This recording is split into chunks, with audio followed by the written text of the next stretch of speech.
నా పేరు శేషు అండి. సార్ ఎలా ఉంది సార్ పవన్ కళ్యాణ్ గారి పాలన, డిప్యూటీ సీఎం పవన్ కళ్యాణ్ గారి పాలన? పవన్ కళ్యాణ్ గారి పాలన గురించి చెప్పుకోవాలంటే, ఇప్పుడు పవన్ కళ్యాణ్ గారు డిప్యూటీ సీఎం అయిన తర్వాత డిప్యూటీ సీఎం అనేటటువంటి ఒక పదవికే వన్నీ తెచ్చారు. పవన్ కళ్యాణ్ గారి యొక్క మార్క్ రాజకీయం ఎలా ఉందంటే, కనీవిని ఎరిగిన రీతిలో ఇంతకు ముందు ఎప్పుడు మాకు రోడ్లు పడతాయి, మా ఊరు రోడ్డు వస్తుంది అని కళ్ళలో కూడా అనుకోని గ్రామాలకు కూడా పవన్ కళ్యాణ్ గారు రోడ్డు వేయడం జరుగుతుంది.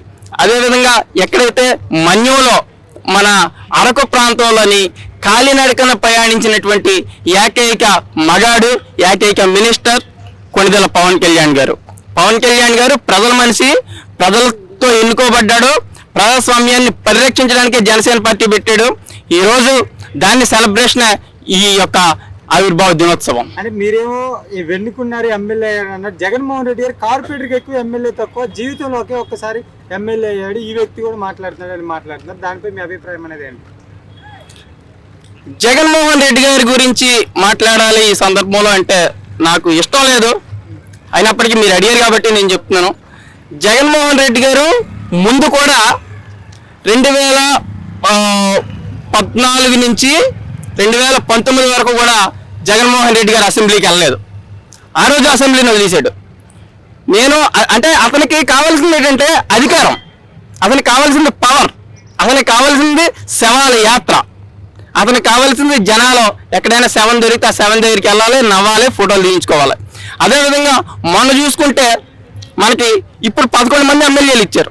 11 మందిని కూడా అటు అసెంబ్లీకి పంపకుండా ప్రజల యొక్క ఈ డబ్బులు జీతభత్యాల రూపంలోని ఫ్రీగా తీసుకునేటటువంటి వ్యక్తి జగన్మోహన్ రెడ్డి. ఈరోజు పవన్ కళ్యాణ్ గారి గురించి తీసుకుంటే మొన్నటి వరకు మనకు 2019లో ఒక ఎమ్మెల్యే గెలిచినా సరే ఆ ఎమ్మెల్యేని వైసీపీ వాళ్ళు లాగేయడం జరిగింది. ఒక ఎమ్మెల్యే లేకపోయినా, ఎంపీ లేకపోయినా పోరాటం ఏ విధంగా చేయొచ్చు, ప్రజల తరపున ఏ విధంగా నిలబడొచ్చు అని పవన్ కళ్యాణ్ గారు చేసి చూపెట్టారో, నిలబడ్డారో, దాని ఫలితమే ఇప్పుడు వచ్చినటువంటి రిజల్ట్. సో జగన్మోహన్ రెడ్డి గారు దయచేసి ఇటువంటి వ్యాఖ్యలు మానుకోవాలి. జనాలు మీకు బుద్ధి చెప్పారు. జనాలు ఇంతగా వైసీపీ పార్టీని అతాపతాళానికి తొట్టేయడానికి కారణం మెయిన్ పవన్ కళ్యాణ్ గారిని వ్యక్తిగతంగా జగన్మోహన్ రెడ్డి చేసిన విమర్శలే దానికి కారణం.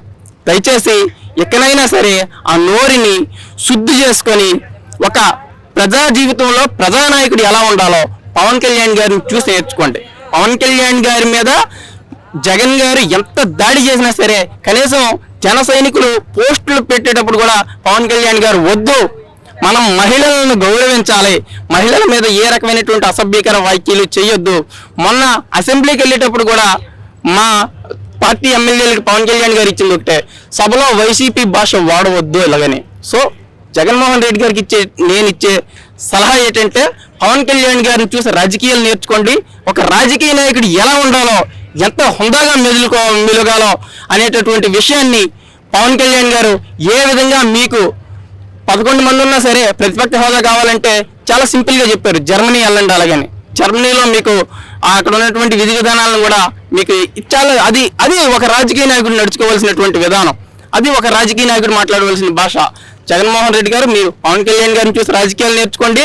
ఇంకా బాగా నేర్చుకోవాల్సింది పవన్ కళ్యాణ్ గారిలో ఉన్నటువంటి వ్యక్తిత్వం. కనీసం ఎక్కడి నుంచి అయినా సరే నేర్చుకోవడం మొదలెట్టండి. మిమ్మల్ని జనాలు మనిషిగానా సరే ఎక్కడి మీద గుర్తింతారా?